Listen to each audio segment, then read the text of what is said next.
ជំរាបសួរពុកម៉ែបងប្អូនទាំងអស់គ្នាចាថ្ងៃនេះនាងខ្ញុំទាំងពីរនាក់ជំរាបជូនដំណឹងសារជាថ្មីតាក់ទងទៅនឹងសិទ្ធិស្ថានដែលគាត់មានទទួលលើកដុំនិងលក់រាយបន្តនៅផលិតផលម៉ាកកសិករចាកាន់តែពិសេសគឺសម្រាប់ពុកម៉ែបងប្អូនដែលតែងតែគាំទ្រផលិតផលម៉ាកកសិករកន្លងមកនេះគឺកាន់តែងាយស្រួលមែនតើគឺមានឱសថដ្ឋានដែលនៅជិតផ្ទះលោកអ្នកចាហើយជាពិសេសនោះគឺឱសថដ្ឋាននៅក្នុងក្រុងភ្នំពេញផ្ទាល់តែម្ដងចាឱសថដ្ឋានទី1នេះគឺឈ្មោះឱសថដ្ឋានផ្សារតាប៉ាងថ្មីដែលមានអាស័យដ្ឋានផ្ទះលេខ30/0ខាងកើតផ្លូវលេខ51សង្កាត់ផ្សារថ្មី3ខណ្ឌដូនពេញរាជធានីភ្នំពេញចាគាត់មានលេខទំនាក់ទំនងដូចជា088 225 47 70 គុតចាអញ្ចឹងសម្រាប់អតិថិជនដែលគាត់ស្ថិតនៅផ្សារតាប៉ាងថ្មីឬក៏ស្ថិតនៅជាប់ផ្សារតាប៉ាងថ្មីនិងស្ថិតនៅជិតផ្សារធំថ្មីចាគឺគាត់អាចរកទិញផលិតផលម៉ាកកសិករបាននៅឱសថដ្ឋានផ្សារតាប៉ាងថ្មីចាអញ្ចឹងចំពោះឱសថដ្ឋានបន្ទាប់គឺមជ្ឈមណ្ឌលសុខភាព UP ដែលគាត់មានទីតាំងនៅផ្លូវលេខ184សង្កាត់បឹងរាំងខណ្ឌដូនពេញរាជធានីភ្នំពេញចាអញ្ចឹងសម្រាប់អតិថិជនដែលគាត់ស្ថិតនៅជិតមជ្ឈមណ្ឌលសុខភាព UP ចានិងបងអូនដែលគាត់ជានិស្សិតនៅសាកលវិទ្យាល័យពុទ្ធិសាស្ត្រចាគឺគាត់អាចរកទិញផលិតផលម៉ាកកសិករបាននៅមជ្ឈមណ្ឌលសុខភាព UP ចាហើយនេះខ្ញុំសូមជម្រាបសពដ្ឋានបន្ទាប់ពីគ្រោះព្យាបាលជំងឺទូទៅខុតច័ន្ទនាវីចាដែលគាត់មានអាស័យដ្ឋានផ្លូវ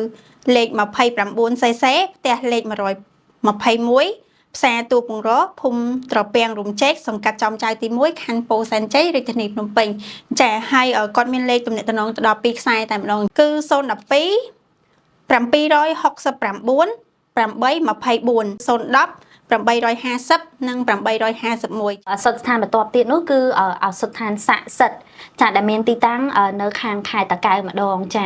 បាញ់មិញពីអ្នកនាងខ្ញុំជម្រាបជូនដំណឹងតាក់ទងទៅនឹងឱសថដ្ឋាននៅភ្នំពេញចាឥឡូវនេះគឺយើងតាក់ទងទៅនឹងឱសថដ្ឋាននៅខាងខេត្តតាកែវវិញម្ដងចាគឺឱសថដ្ឋានស័ក្តិសិទ្ធិដែលមានទីតាំងនៅភូមិត្រាំខ្នា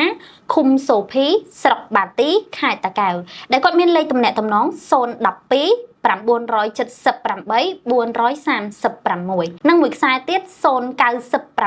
496 33 88អញ្ចឹងសម្រាប់ពុកម៉ែបងប្អូនជាអតិថិជនក៏ដូចជាអាជីវករដែលគាត់តែងតែគាំទ្រផលិតផលម៉ាកកសិករនៅខាងផ្សារត្រាំខ្នាផ្លូវជាតិលេខ3គាត់អាចទៅរកទិញបាននៅស្ថានស័ក្តិសិទ្ធិឥឡូវនេះនាងខ្ញុំជម្រាបជូនទៅដល់ពុកម៉ែបងប្អូននៅខាងទីរួមខេត្តកំពង់ស្ពឺចាគាត់អាចរកទិញបាននៅឱសថដ្ឋាននាគរាជចាដែលនៅភូមិពាណិជ្ជកម្មឃុំរកាធំក្រុងច្បារមនខេត្តកំពង់ស្ពឺដែលនៅខាងមុខផ្សារទីរួមខេត្តកំពង់ស្ពឺតែម្ដងចាអាចទៅរកទិញបាននៅឱសថដ្ឋាននាគរាជចាគាត់មានលេខទំនាក់ទំនងដូចជា011 865 656ចឹងពុកម៉ែបងប្អូនគាត់អាចរកទិញបាននៅឱសថដ្ឋាននាគរាជចាជាពិសេសលោកពូអ្នកមេងឬក៏លោកតាលោកយាយដែលគាត់ជាអតិថិជនផលិតផលម៉ាកកសិករដែលគាត់តែងតែជួបជាមួយនឹងក្រុមលក់ដែលគាត់ធ្វើការសម្រួលសរសៃនៅផ្សារកំពង់ស្ពឺផ្ទាល់ចាឥឡូវនេះគឺគាត់កាន់តែងាយស្រួលមែនតើចាគឺគាត់អាចរកទិញផលិតផលម៉ាកកសិករបាននៅឱសថដ្ឋាននាគរាជចាហើយចំពោះឱសថដ្ឋានចុងក្រោយនេះក៏ស្ថិតនៅខេត្តកំពង់ស្ពឺដែរចាគឺមានយីហោឈ្មោះថាឱសថដ្ឋានក្រុងច្បារមនចាដែលមានទីតាំងនៅភូមិពាណិជ្ជកម្មឃុំរកាធំក្រុងច្បារមនខេត្តកំពង់ស្ពឺចាដែលមានលេខទំនាក់ទំនង015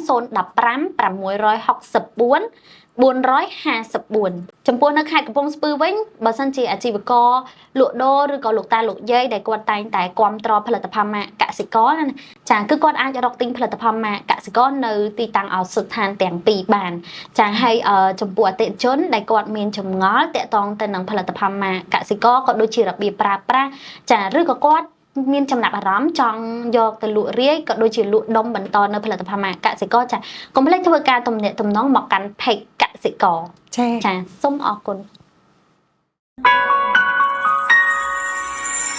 កសិករគិតសុខភាពជាចម្បង